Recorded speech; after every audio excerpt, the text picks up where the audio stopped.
number plate and tell you and send you an SMS. No other system can do that.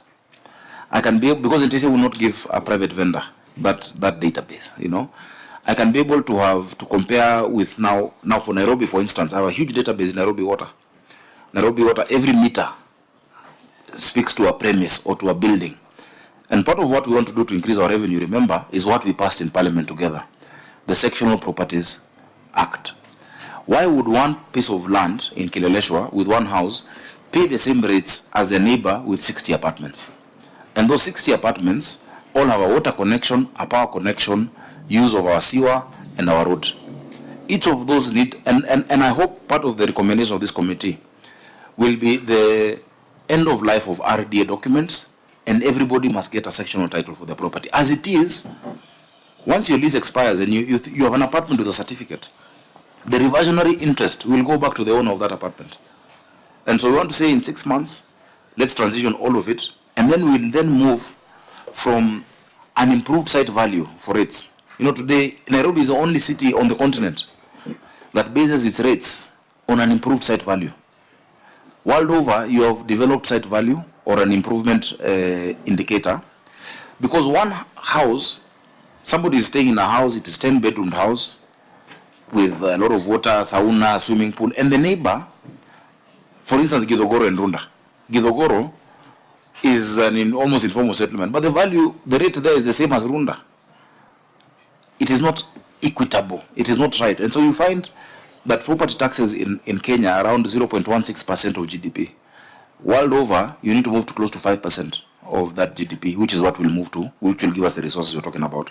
So the issue of COG, I think, of course, I'm not the spokesperson of the COG, but that discussion has happened, and it is really leaning towards that independence. I think the discussion must go on.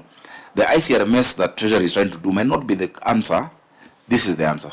This what we call Nairobi Pay, you know, we can have Homa Bay Pay, Mombasa Pay, whatever, is really a superior solution. And I can say that because the tax we collect in Nairobi is more than 32 counties combined, you know, and so it's been tested at scale. It's been tested in the most rigorous county. We have the highest number of people trying to pay. You know, you test a system based on the number of hits on it, the number of users everyone getting an OTP per minute. If it can work in Nairobi, it will definitely work in any other county. Thank you. Just one last Senator question, Governor. Yeah. I'm coming up with a bill on naming of the streets and also numbering of properties. Apparently, I'm told you have your own legislation. Yeah. Do you think this will help yourselves as counties in service delivery and also ensuring that you are able to collect revenue? Definitely. Within your counties? That's amazing, Senator Dulo. What we have is a physical addressing and street naming policy in Nairobi. It's interesting. The first city to have a GIS-based, the Geomatic Information System-based physical addressing and street naming was Kigali. But it was done by a Kenyan called Steve. May God rest his soul in peace. He had implemented it for Nairobi through the World Bank. Installed it in a room at City Hall. And the room was closed for 5 years until I became governor. I'm the one who opened that room. The system had been there, done by the companies called Urepi, installed, room locked. The same guys went, implemented it in Kigali. If you look at e-commerce, and now we're actually implementing it, and we intend to now launch, so that we're working with Google, so that you yourself can go online and see what is your real address. You look for a Boda person, you tell him, bring this thing to Chuilen. And he goes to Ruai, but you're in Karen. Because the people there have named another road Chuilen. You know? The street naming is a scientific process.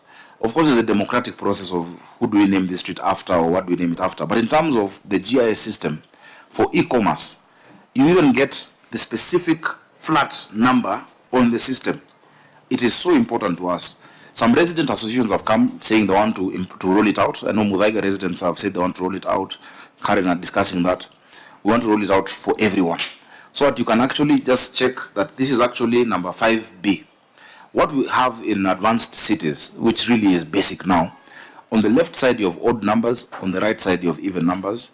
And so you know, if this is Harambee Avenue, 1 Harambee Avenue is Office of the President. 3 Harambee Avenue is Harambee House Annex. 2 Harambee Avenue is the Ministry of Foreign Affairs. Phone number, like that is Treasury. So it is a digitized, specific location because we're moving into e-commerce. So I really commend you. Since you're also my friend, I will want to look at the draft to help you on the practicality of it.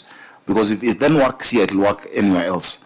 And I'll share the policy that we have as a city. It is World Bank approved. Actually, it was mentioned to me by your senator. We had a meeting, and he's the one who said you have a policy or a bylaw. Yeah. But we are looking at a system where we have a control countrywide as far as the naming of the streets and also numbering of the buildings. And even the process is so what I think maybe we can invite you, or maybe we can write to you so that we can have a session together and see. We can learn from each other, and then we can share the draft. You remember on a light note what happened when my good uncle, his name was put in somewhere in Kileleshwa, and people kept removing the street sign of Francis Atwoli Road. It has all that. We'll discuss. Okay, let's come back to this. OAG, the system, there's been a lot of talk that the Nairobi system is opaque. No one knows where it sits. No one knows who owns it. And I think we are now getting clarity. And the government is working in too many silos, that the Ministry of ICT could have a system robust enough to support Nairobi City, and then the Treasury is still talking of developing another system. It's just surprising how the state works.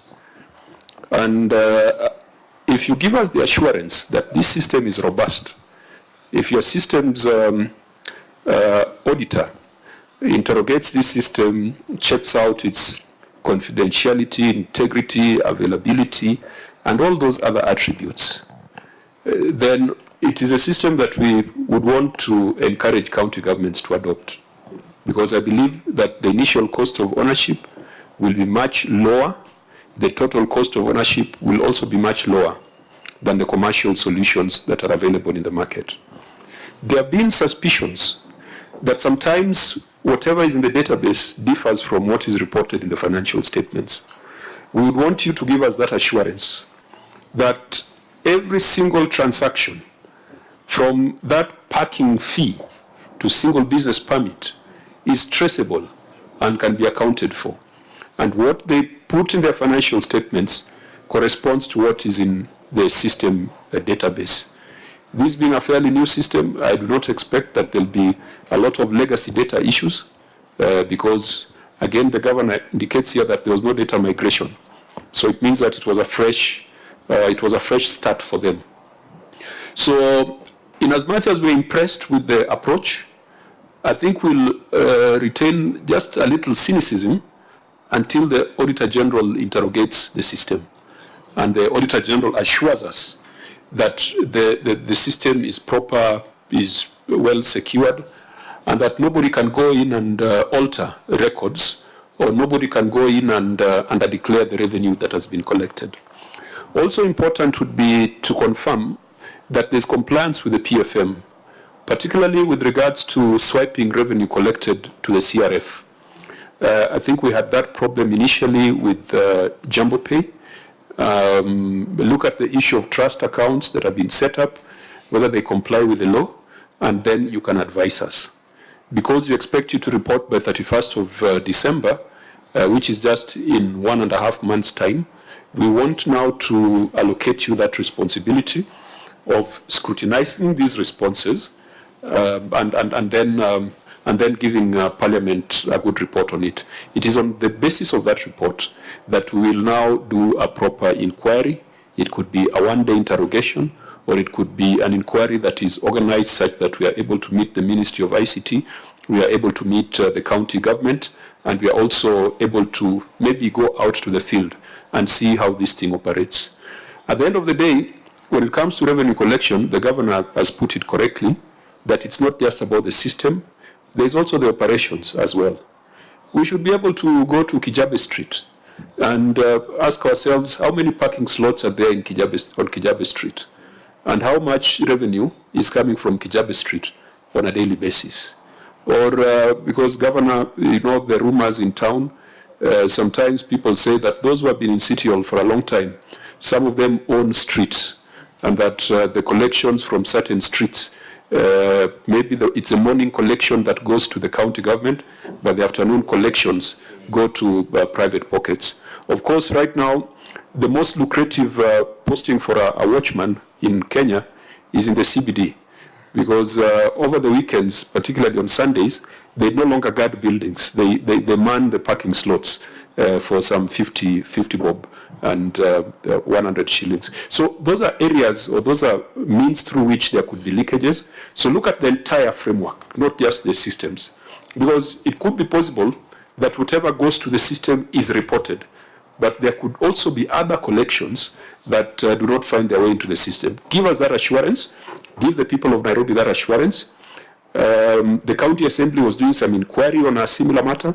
I am not sure what the objectives were or what their terms of reference was, but I would be happy to base an inquiry on a report of the Auditor General. We will, I think, because it's already 3 o'clock, there are just 2 documents that you need to provide to us that will help us even in our engagement with the ministry. The full contract, as Senator Sifuna pointed out, there are some pages that were left out. Perhaps that was an error in printing. So, Clerk, you, Governor, I think that's not something that should take you very long. Have it today. Yeah, because it looks like just an error in photocopy. Then, furnish us with the scope of the Technobrain engagement. Yeah. I can even WhatsApp Kibet, but I send it officially. You know, he was my clerk. Yes. So the Technobrain ERP, as well as the proper contract document for this. Yes, sir. Honorable members, we could leave the other matters to the Office of the Auditor General. They are on the ground now. That's what gives me confidence to assign this to the Office of the Auditor General. Unless there's any comments you want to make, OAG? No, Chair. Just as you indicated, the scope of the audit is very much in line with what you have just indicated. The systems audit team, specialized audit team to do audit systems on the ground. Our team here can do the other aspect of internal controls and how effective they are. So I think when that team is combined, that it's able to meet your expectations, Chair. And the year 2023-24 report will, of course, cover and answer some of these very critical questions that the committee wants answered. Thank you, Chair. Thank you. Honorable members, any matter in closing? Senator Dulo, I think in your last questions you may have made your closing remarks. Vice Chair? I think mine is simple. Since I'm waiting for the system audit by the OAG, and then from there we can make a determining conclusion on the projections of revenue in Nairobi County. As you have seen that the revenue potential is 67 billion against 12.8 billion Kenya shillings. So there is a lot that needs to be done. I did look at the report that there was under statement of 107 billion. So, Chair, I think there is a lot that needs to be done. I think I'm a member of ICT, and we did meet KRA, Kenya Revenue Authority, and they were talking about us about integrated county system, revenue system. And we are waiting to meet the Minister of Treasury.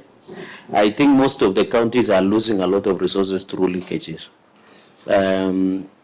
On source revenue should complement, but there is a perception by Council of Governors that, and I think it is a lie to Kenyans also, that the only money they depend on is the money that that belongs to the equitable shareable revenue. I think many Kenyans are not aware that counties depend on on-source revenue, and Nairobi being the capital city with a potential of 67 billion, we expect the governor to work hard to it, because I think this is the first time, I agree, for the since inception of devolution, that he has a goodwill of many stakeholders to achieve the target. So we expect the governor to do a lot, ensure that also the business environment is convenient for all Kenyans working, from people in Wakulima market to the people who run up market and supermarkets in this city. And I want to still appeal to the governor to, since you have the goodwill of many national agencies, to make sure that at least the infrastructure within the city, I know after rains and floods that happened a few early this year, please kindly work closely so that our roads can be fixed. Most of us have invested in this city, both our souls and minds and other investments, so we want to see an efficient. And I hope you can transform the city from the city that we used to know city hall of corruption and other bad things to the city of hope and the city under the sun. The issue of Nairobi regeneration program, we hope it will come to fruition. I'm happy that it included sewerage system so that we don't see issues of affluent being discharged within Nairobi city rivers. Governor, we wish you well. Do your best, but don't concentrate too much on political survival as opposed to service delivery to the people of Nairobi. On the issue of equitable shareable revenue, I think as a Senate we don't regret on anything, because the counties received 380 billion. We have worked hard until we have added 7 billion. So I want to ask, and also you can ask your colleagues in COG, that the way governors are happy and excited and smile all the way to the CRF, they should also smile back to the County Public Accounts Committee of the Senate to account for the same money. And we see value for money to our people in terms of projects at the lowest level. With those very many remarks, thank you very much, Chair, and thank you for this opportunity. Thank you, Vice Chair. Governor, your closing remarks. Thank you so much, Chair. Just picking up from where Senator Cherargei has left off, the 7 billion really is welcome, but if you look at the increments on payroll expenses, just on SHA, CHPs, and housing alone is 13 billion across counties. So many counties will definitely have to create reductions in, one way or another. Of course, we always hope to get better. You remember what it took us to move from 316 to 375 and above. I just want to give an example, Senator Chair, through you. This is an example of the system I see on my phone. Just a few minutes ago, someone has paid 400 shillings. At 1 a.m., at 12 a.m., Senator Cherargei, 1,100 was received for parking. At 3 a.m., 1,200, 4 a.m., 2,600. Then it surges at around 8 a.m., 184,000. So far today, up to this point, we've collected 1.35 million shillings. And that is just parking. I can see all the streams of revenue as they come in, whether it is rents, land use planning approvals, parkings, business licenses, advertising, etc. in a day. So it's something I'm happy the system is what it will be able to check. And of course, the first test is because you can pay through only 2 or 3 ways, either through the bank account, through USSD, which is M-Pesa, or the 2 bank accounts for collection. Is that swept into CRF? Because the other systems, for instance, I removed parking fees on weekends. Yeah, there's no parking fee in Nairobi on the weekends, Saturday and Sunday. Now, if you give an askari 50 shillings, it is not a county revenue stream. Of course, us in the police must make sure the security, because that is what they say they are providing. Yeah, but the county government is not collecting any of that because we want people to come and trade in the city over the weekend. Chair, in my closing remarks, really is to thank you and this committee and the Senate that I'm immensely proud of as a former member of the Senate. I was only 1 term, so I cannot say I was senior, but I was super, colloquially, because of Nairobi, and I was chair and vice chair at the same time. I am really encouraged by what the Senate has been able to do. The Senate has been able to hold its ground. You've been able to really professionalize oversight. And I'd really encourage my colleagues that the Senate is not a place for vilification, but for support. If you're able to bring your asks properly, I am confident that we will hit those targets. When we did 12 billion, no one saw it coming. We've done it. We're going to hit 20 billion. And it's not collecting for the sake of collecting. Those roads people want fixed, whether it is our road or national roads. the county housing. You know, today we are about to groundbreak in Woodley, 1,975 houses. And that is from 43 units. I know those hue and cry, we've engaged them for a long time. We give them compensation. Those are tenants, by the way. We give, I don't know if you've had a landlord giving you rent to go rent elsewhere, 900,000 shillings each. And then an allotment letter that once it's completed, you have a unit for free. It has happened nowhere in the world. And it is because of the goodwill that we're building with the citizens of Nairobi. We never said we'll fix Nairobi in a day or 2 days, but we're making quite some progress. Our school enrollment has gone up more than 34%. Attendance is at 100%. Because, and the Auditor General will show you, we're spending close to 1.2 billion feeding our children at 5 shillings a day with partners. Children are not missing school. From this gadget, I can tell how many children have gone to school, how many have eaten, even attendance, just from technology. And you're a technology person. This is an NFC device. It is not jewelry. This is a symbol of hope for many Nairobians.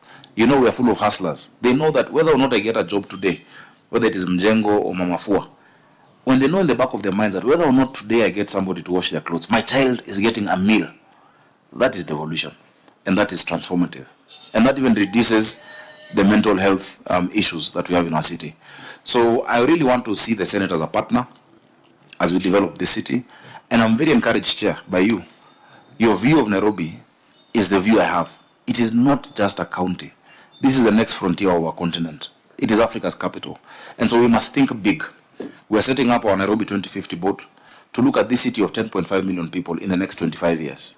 What does it need to have? What do we need to do today? Especially in the areas of financing, the areas of infrastructure, the areas of unemployment, because that's the biggest challenge. This is an extremely young city. The median age is 19.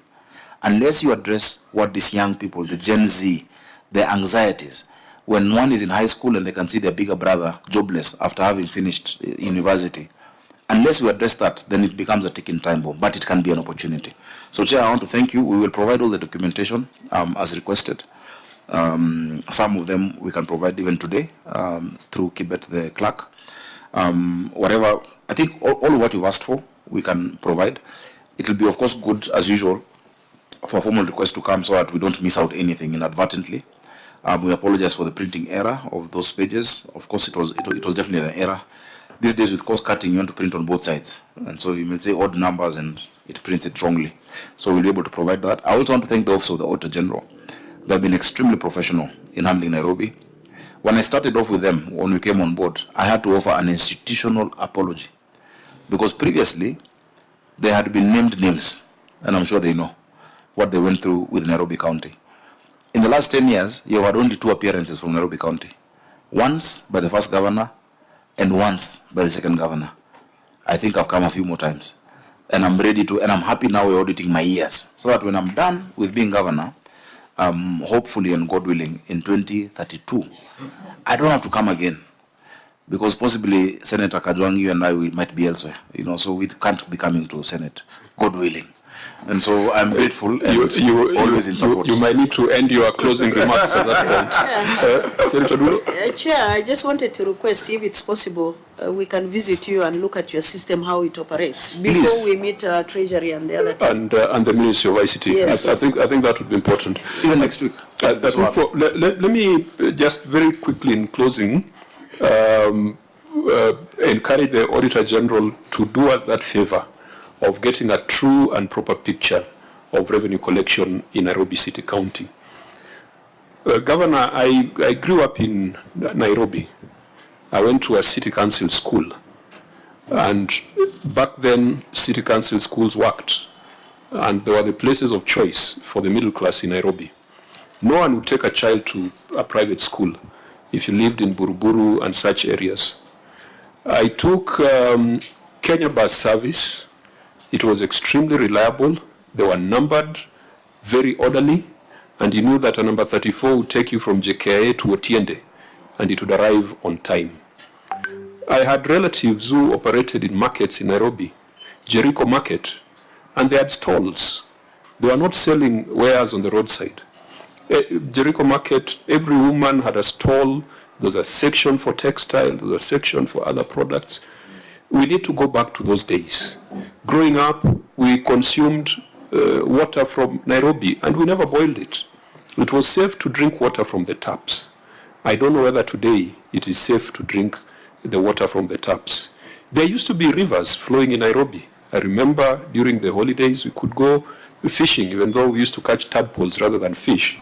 But that was Nairobi of those days. There were annual calendar events, the Safari Rally in Eastlands. We knew that around April would be having the Safari Rally. Security was not a big concern. The concept of Maasais in Shukas came up much later because you had organized estates. 999 worked. In fact, the prank that we used to pull as kids was to call 999 and then, hang up. And it was quite some fun. The parks were working. Uhuru Park was a place where members of the public could go, and a lot of relationships blossomed at Uhuru Park. And it has been a bit of a disappointment that those parks have not been available to the residents of Nairobi. I know Uhuru Park was recently reopened. Central Park is not yet opened. But even when you go to a place like Jivanji, you feel a bit disappointed with its state. Being in Parliament as part of our parliamentary diplomacy allows us to travel. And it is painful to go to Kigali and find an orderly central business district with beautiful yellow flowers lining the streets, and then you come back to Kenya driving along Uhuru Highway. Instead of flowers, you've got trenches lining the roads. It's a bit of an embarrassment. So we must challenge you. Back in those days, garbage would be collected on a regular basis, and it was not collected by private players. It was collected by the Nairobi City County. The things that the Fred Gumos could do, the Omar Kongos could do, why can't we do them today? And yet we've got better knowledge, better training, better technology, and more resources. And that is why we must challenge you that whatever you have done is good enough compared to what other people have done since the onset of devolution, but it is not enough. We are still not proud of Nairobi City. Traffic lights are not working. I was in Abidjan in Ivory Coast. Traffic lights work. There's discipline, and even in the middle of the night, an Uber will stop when the lights are red. Why can't we bring back that sense of discipline, order in Nairobi? I know Nairobi is a very complex organization, because when you're trying to fix the traffic lights, there is sewage flowing somewhere in Kamukunji that you also have to deal with. When you're trying to fix Runda, you've got issues of flooding somewhere in Madare that you have to deal with. But I think that is why also you're in that position. It's very elevated. It's a very prominent position. And we wish you well, but we shall push you. Despite the relationships and friendship, I think we shall whip you because Nairobi cannot afford to fail. If Nairobi fails, Kenya fails. And it is so embarrassing, Governor, as you've put it, that you fly for 4 hours from another capital only to be stuck in the gridlock in Nairobi. Please make those hard decisions. And where I disagree with you is that when you are thinking of re-election, you cannot make big decisions in Nairobi. Make the big decisions. Don't focus so much on political survival. Tom Mboya died at a fairly young age, but the tough decisions he made have outlived him. So please focus on transforming Nairobi. Kenyans will remember you for that, and the elections will also take care of themselves. With that, the meeting is adjourned. The committee will meet on Monday at 11 a.m. to consider various reports. Thank you, and we wish you a good walk to the other side.